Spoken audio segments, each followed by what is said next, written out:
আমরা বিগত কিছুদিন যাবৎ দেখতে পাচ্ছি যে প্রাইভেট ভেহিকেল, কমার্শিয়াল ভেহিকেল এবং তাদের ইলিগেল পার্কিংয়ের জন্য শহরে ট্রাফিক জ্যাম তৈরি হচ্ছে এবং তার এগেনস্টে আমরা অনেক দিন থেকে অ্যাকশান নিচ্ছি। অন রেগুলার বেসিস আমরা লিগেল অ্যাকশান নিচ্ছি।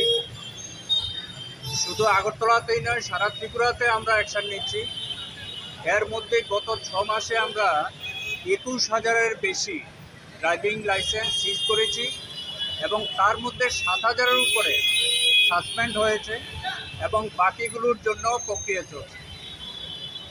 আমরা সবাইকে সচেতন করতে চাই, বিশেষ করে যারা বিজনেস এস্টাবলিশমেন্ট আছে, কমার্শিয়াল ভেহিকেল আছে এবং অন্যান্য যে প্রাইভেট ভেহিকেল আছে, সবাই যেন পার্কিং ডিসিপ্লিন মেনটেন করে চলে।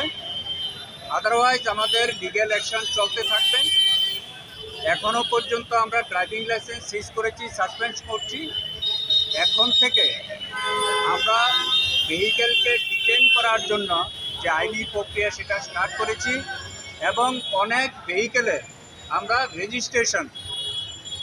রেজিস্ট্রেশন ক্যান্সেল করার জন্য প্রক্রিয়া স্টার্ট করেছি।